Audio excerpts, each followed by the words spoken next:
ಚಿಕ್ಕೋಡಿ ಲೋಕಸಭಾ ಕ್ಷೇತ್ರದಲ್ಲಿ ಕಾಂಗ್ರೆಸ್ ಭರ್ಜರಿ ತಯಾರಿಯನ್ನ ಮಾಡಿಕೊಳ್ತಾ ಇದೆ, ಭರ್ಜರಿ ಪ್ರಚಾರದಲ್ಲಿ ತೊಡಗಿಕೊಳ್ತಾ ಇದೆ. ಅಥಣಿಯಲ್ಲಿ ಕಾಂಗ್ರೆಸ್ ಪಕ್ಷದ ಕಾರ್ಯಕರ್ತರ ಪೂರ್ವಭಾವಿ ಸಭೆಯನ್ನ ಕರೆಯಲಾಗಿದೆ.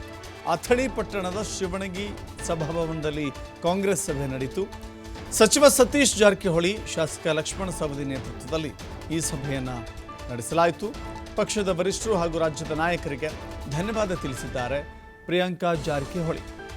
ಇಷ್ಟು ಚಿಕ್ಕ ವಯಸ್ಸಿಗೆ ನನಗೆ ದೊಡ್ಡ ಜವಾಬ್ದಾರಿ ಪಕ್ಷ ನೀಡಿದೆ, ಜನರ ಸೇವೆ ಮಾಡಲಿಕ್ಕೆ ಒಂದು ಅವಕಾಶ ಕೊಡಿ ಅಂತ ಹೇಳಿ ಪ್ರಿಯಾಂಕಾ ಜಾರಕಿಹೊಳಿ ಅಲ್ಲಿನ ಮತದಾರರಲ್ಲಿ ಮನವಿ ಮಾಡಿಕೊಂಡಿದ್ದಾರೆ.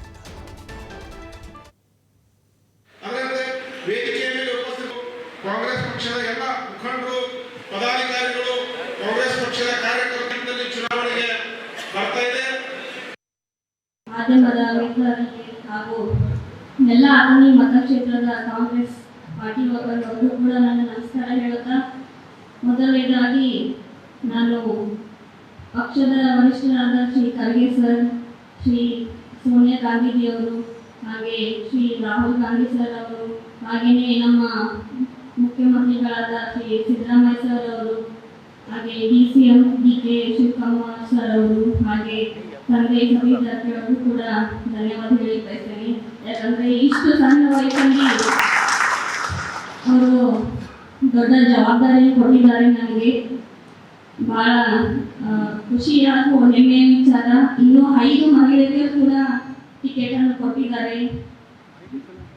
ಹಾಗೆಯೇ ನಮ್ಮ ಕಾಂಗ್ರೆಸ್ ಪಕ್ಷ 5 ಗ್ಯಾರಂಟಿ ಯೋಜನೆಗಳನ್ನು ಅನುಷ್ಠಾನಗೊಳಿಸಿದೆ.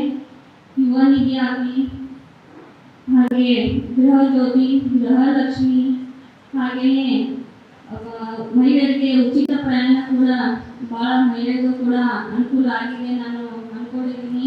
ಹಾಗೆಯೇ ಇನ್ನು ಕೇಂದ್ರ ವಲಯದಲ್ಲಿ ಇನ್ನೂ 5 ಗ್ಯಾರಂಟಿ ಯೋಜನೆಗಳನ್ನು ಪಕ್ಷದ ಹಿರಿಯರು ಅನುಷ್ಠಾನ ಮಾಡಿದ್ದಾರೆ.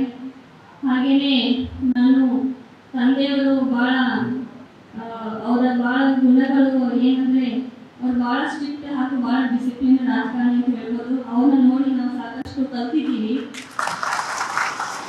ಅವ್ರ ಮಾರ್ಗದರ್ಶನದಲ್ಲಿ ನಾವು ಕೂಡ ಹೋಗ್ಬೇಕನ್ನೋದು ಬಹಳ ಖುಷಿಯ ವಿಚಾರ. ಹಾಗೆಯೇ ನಾವು 4 ರಿಂದ 5 ವರ್ಷಗಳ ಹಿಂದೆಯೇ ಸಮಾಜ ಸೇವೆಯಲ್ಲಿ ತೊಡಗಿದ್ದೇವೆ. ತಂದೆಯವರು ಫೌಂಡೇಶನ್ ಕಡೆಯಿಂದ